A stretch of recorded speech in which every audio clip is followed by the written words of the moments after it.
Hello, everyone, and welcome to a special episode of Celebrating Aviation with Mike Machat by request. I've been asked by a number of viewers to share some of the flights I've had in a number of military airplanes that are among the 241 different types of aircraft that I've flown in during my 25-year career as an aviation artist. I am not a military aviator, full disclosure. I hold a FAA commercial pilot certificate. I fly sailplanes, but I was afforded the privilege and honor of flying in many high-performance military aircraft during my career to research projects and paintings, and I'm going to share those with you now. However, if you want to see the best of military aviation, I'd like to recommend a YouTube channel. The gentleman is Ward Carroll. He's a former naval aviator, F-14 Rio, and he has a channel that really takes you inside the world of military aviation. He recently posted a military aviation artist who got it right episode, and I got to tell you, he nailed it. It's absolutely a terrific collection of military art, primarily naval aviation. I invite you to check it out. I'll leave a link to that program in the title block below. But for now, let's dive into my artist logbook, and I'll take you aboard a number of military aircraft that I have flown in over the years. These projects were for the Air Force Flight Test Center, the Air Force Documentary Art Program, Test Pilot School, Air Command and Staff College at Maxwell Air Force Base, Alabama, the United States Navy Aerial Demonstration Squadron, the National Museum of Naval Aviation in Pensacola, the United States Coast Guard, NASA, and LA County Sheriff documentary art programs. Well, as with all pilots, let's start with trainers. It is just a coincidence. It was not by design, but I got to experience most of the aircraft you're going to see in this presentation in chronological order. It's just the way it worked out. My first trainer was the North American AT-6 Texan, followed by the North American T-28, into my first jet ride, the Lockheed T-33 Shooting Star, the Beechcraft T-34 Mentor, Northrop T-38 Talon, my first supersonic ride, and North American T-39 Saberliner. For the Navy, I was flown in the McDonnell Douglas TA-4J Skyhawk II with the Blue Angels. And now let's move into fighters. Again, starting chronologically with the Century series, the F-104 Starfighter, from Lockheed. And I had to include this image just in honor of the new Tom Cruise Top Gun Maverick movie coming out in 2 weeks from the time this is posted. And of course, the caption here can only be because we were inverted. The Grumman F-14 Tomcat, spectacular airplane, flew with the VF-11 Red Rippers at Oceana, Virginia. Here we are doing practice bounces at Fentress, field carrier landing practice, and just an awesome airplane, just incredible. The McDonnell Douglas F-15 Eagle, flew this with the 5th Fighter Interceptor Squadron at Minot, North Dakota. Great airplane. We went to nearly 50,000 feet at Mach 1.45 and did a head-on bracket intercept with 2 opposing F-15C single-seaters and got into air combat maneuvering, and it was a pretty exciting ride. Most of my time in military fighters is in the Lockheed Martin F-16 Fighting Falcon that you see here in Edwards flight test markings. That included a number of low-level unusual attitudes and a spectacular 30,000 foot per minute climb from Edwards in the tower flyby airspeed calibration course that you see here. I had to include this photo because this answers the question, why is the F-16 nicknamed the lawn dart? Well, there you go. With NASA, flew in NASA 852, which was a McDonnell Douglas F-18B land-based Hornet. And this was a mission for the Joint Strike Fighter candidates, and we flew chase on the Boeing X-32. That flight also yielded what I consider the best shadow shot for future name the plane contests. There's no doubt what this airplane is. And now we move into bombers. Same drill, flew in the B-17, the B-25, and then into the B-52, 9 hours with the 92nd Bomb Wing out of Fairchild Air Force Base, Washington. Call us the fistful of throttles.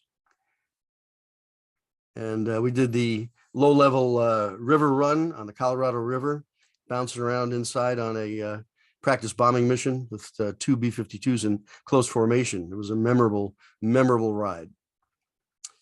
Into the Rockwell International B-1B Lancer. And this was a flight out of Palmdale during an FCF. And here we are, low level, and of course, north of Edwards. We are doing 500 knots at 200 feet.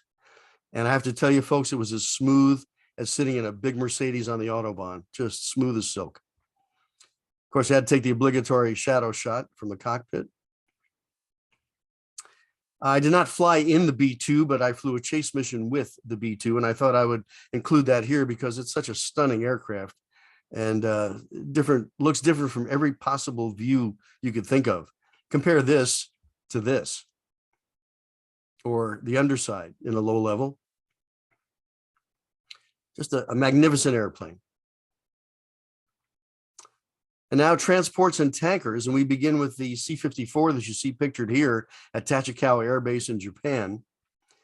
And it's a tired old soldier, but a great airplane. The Lockheed C-121A early version, the 749 version of the Constellation. And the classic soaring above the clouds, 1950s type photo. Love the red, white, and blue prop tips. Flew in the McDonnell Douglas VC-9C, which is the Air Force II VIP version of the DC-9. And this was flown when this airplane was used by Vice President George Bush in the Reagan administration. The Grumman C-2 Greyhound for carrier on board. Went out to the USS Carl Vinson in this airplane. A number of different models of the Lockheed C-130 Hercules and the Lockheed C-141 Starlifter, the A model seen here and the B model as well. Boeing's KC-135 Stratotanker. This is the A model with the original J-57 engines. Flew in this airplane as a tanker offloading to F-105s and as a receiver from an F-16 on a mission out of Edwards. The 135 first flew in 1956 and still going strong with the U.S. Air Force. It just occupies one of those roles where it just can't be replaced at this time. McDonnell Douglas KC-10 Extender, both the White Crown original delivery color scheme and the Shamu color scheme seen here at March Air Force Base. Same thing, flew it as a tanker offloading to F-117 Nighthawk, and a receiver in the KC-10 from a KC-135. It was interesting to compare a 1950s tanker and aircraft with a 1980s tanker and aircraft. Helicopters like this German BO-105 rigid rotor machine here at Mojave, and had a mission with the U.S. Coast Guard in their documentary art program. We wound up on an actual mission going out to a dive boat off the Channel Islands, off the coast of Southern California, picking up an injured scuba diver and taking him to a nearby hospital where he recovered from his injuries. Flying with the Air Force again to cover the first orbital landing of the shuttle Columbia in 1981. That's the great Ren Wicks, LA illustrator, who accompanied that flight as well. And this is the Bell Twin Huey, UH-1N.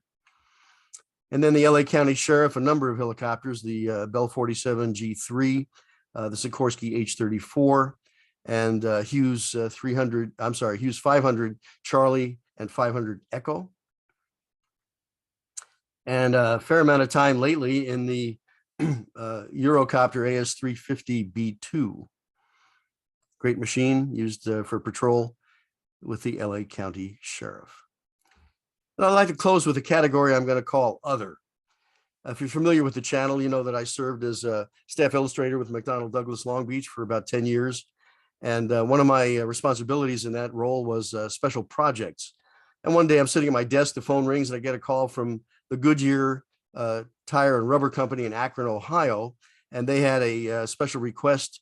They needed a photo of a KC-10, which used Goodyear tires, landing at the exact moment of touchdown with the smoke and all the drama.